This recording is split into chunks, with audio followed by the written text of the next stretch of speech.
Olá, tudo bem? Fala, Senhor. Hora da Bíblia, amigo. Hora da palavra. Pega a sua Bíblia, abra a Bíblia aí. Abra com prazer, com reverência, com respeito, porque esta é a voz de Deus impressa no papel. Estamos aqui na série Aprovados ou Rejeitados, reprovados no tribunal, no juízo diante de Deus. Já descobrimos que Deus é o soberano. É o juiz, é aquele que julga, ok? Agora então, o tema de hoje, nós vamos ver alguns personagens, alguns seres na Bíblia que aceitaram a salvação, que aceitaram e se entregaram à soberania de Cristo nas suas vidas. Bom, lá no Jardim do Éden, nós já vimos que Adão e Eva, eles pecaram, que Adão e Eva, eles se entregaram para a proposta da serpente. Qual foi o resultado? O resultado foi a condenação. Eles foram condenados porque a Bíblia diz que o salário do pecado é a morte. Porém, naquele primeiro caso ali, Deus vem para oferecer a salvação. Todos aqueles que pecaram, todos aqueles que pecam, Deus oferece a salvação e aceita quem quiser. Não é obrigado, mas Deus apresenta a beleza, o encanto da maravilhosa experiência da salvação. E agora, então, no capítulo 3 e o versículo 9, Deus vai atrás de Adão e Eva e Deus faz uma pergunta. Deus quer fazer para você e para mim hoje uma pergunta. Como nós vamos responder a esta pergunta? Capítulo 3 de Gênesis e o versículo 9, diz assim o texto. Verso 8. Quando ouviram a voz de Deus, que andava pelo jardim, pela virada do dia, esconderam da presença de Deus. É o que o pecado faz. O pecado nos afasta de Deus. Isaías 59, 1 e 2, ele fala sobre isso.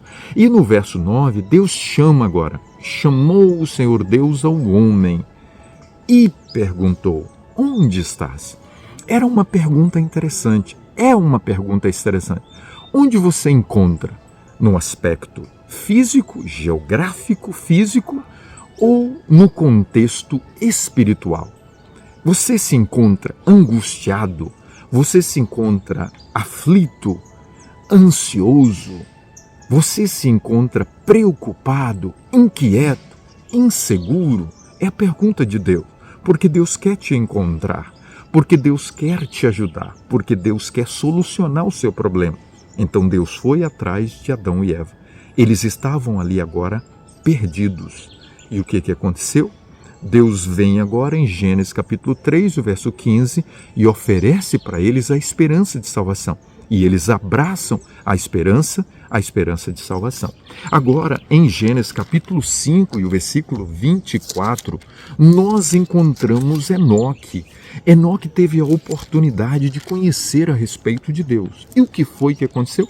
Adão e Eva, eles foram aprovados diante do juízo porque eles aceitaram Cristo como o Cordeiro de Deus que tira o pecado. E a Bíblia diz, andou Enoque com Deus. E já não era, porque Deus o tomou para si.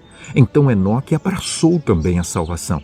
Enoque aceitou a salvação. E o que foi que aconteceu? Deus o levou para a salvação. Enoque está no céu hoje, a Bíblia confirma isso para nós. Outra experiência é a experiência de Noé.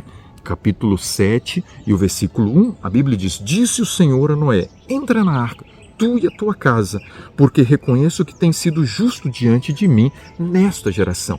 Noé também aceitou a salvação. Noé também aceitou Cristo como Senhor e Salvador da sua vida, junto com a sua família. E o que aconteceu? Entrou para a arca e alcançou a salvação. Outro exemplo que eu quero lhe apresentar aqui é 2 Reis, capítulo 2 e o versículo 11. Reis fala agora a respeito de Elias. Elias foi um homem que se entregou para Deus. 2 Reis, capítulo 2 e o versículo 11. E quando Elias se entregou para Deus, Elias desenvolveu um ministério que Deus havia separado para ele, viveu uma vida de santidade e chegou o momento dele alcançar a salvação eterna. Vimos que Enoque alcançou a salvação, vimos que Noé alcançou, mas a Bíblia não relata que Noé foi para o céu, mas que ele obteve a salvação, que ele aceitou a Deus e que ele foi aprovado por Deus, ok? Agora no capítulo 2 e o versículo 11, a Bíblia diz para nós: indo eles andando, era Elias e Eliseu, e falando, eis que um carro de fogo com cavalos de fogo os separou um do outro, e Elias subiu para o céu. Em uma carruagem de fogo, os anjos levaram Elias.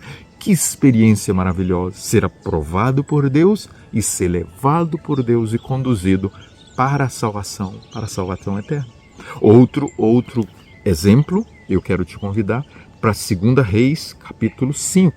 2 Reis, capítulo 5 e o versículo 15. É agora a experiência de um homem que tinha tudo para se perder. É o capitão do exército da Síria, um grande herói, um homem rico, respeitado. E a Bíblia diz para nós, no capítulo 5 e o versículo 15, a experiência dele estava leproso, ok? E ele, ao estar leproso, ele ficou sabendo através de uma garotinha, de uma serva dele, que lá em Israel tinha um profeta de Deus, um homem de Deus, e que ele poderia ser curado. Então ele foi, e ele chegando lá, esse homem de Deus direcionou, orientou tudo o que deveria ser feito. Ele deveria ir ao Rio Jordão, mergulhar 7 vezes.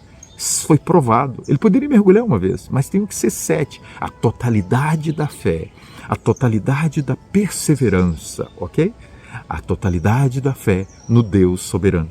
Ele foi, mergulhou 7, voltou então agora curado. E ele chegou para Eliseu. E o que ele respondeu agora? Ele diz, voltou ao homem de Deus. Ele, toda a sua comitiva, veio, pôs-se diante dele e disse, eis agora eu reconheço que em toda a terra não há Deus, senão em Israel. Ele se rendeu ao Deus soberano que você e eu servimos. E no verso 17 diz assim, nunca mais oferecerá este teu servo holocausto em sacrifício a outros deuses, senão ao Senhor, o soberano. Naamã tinha tudo para ser um homem perdido, mas foi alcançado pela salvação. A salvação ela vem em Cristo Jesus. E eu leio com você o último texto de hoje, daqueles que aceitam a Jesus, também um outro que semelhante a Naamã. Olha como que são as coisas. Aqueles que aparentemente estão totalmente perdidos podem ser alcançados por Deus. São Mateus, capítulo 27, e o verso 54. A Bíblia fala para nós a respeito de um centurião. Centurião era aquele que comandava, e o interessante é que ele estava comandando agora a morte de Cristo, a crucifixão de Cristo. Talvez no fundo ele nem queria estar ali, mas ele tinha que cumprir aquela sua função e a sua missão. E foi ali que ele, ao pé da cruz, diante da morte, diante da salvação, ao ver Jesus, é que ele se converte por completo, de forma definitiva. O verso 54 diz assim, o centurião e os que com ele guardavam a Jesus, vendo o terremoto e tudo o que se passara, ficaram possuídos de grande temor e disseram, verdadeiramente, era Filho de Deus, verdadeiramente o Salvador. Olha que experiência maravilhosa. É o Salvador e eu quero me render a Ele. Hoje eu quero te convidar para que você seja aprovado, para que você aceite a salvação. Porque ao aceitar a salvação, você se rende por completo a Cristo. Mas você fala, eu já sou cristão. Será que você já se rendeu por completo? A sua vida submissa à vontade de Deus? Tudo que Deus te ordena, orienta para você fazer e como viver, você faz? Vamos orar? Senhor bom Deus, toma o nosso coração. Nós aceitamos a Cristo como Senhor, o único e Salvador da nossa vida, no nome de Jesus. Amém. Compartilhe essa mensagem. O mundo precisa saber. Grande abraço.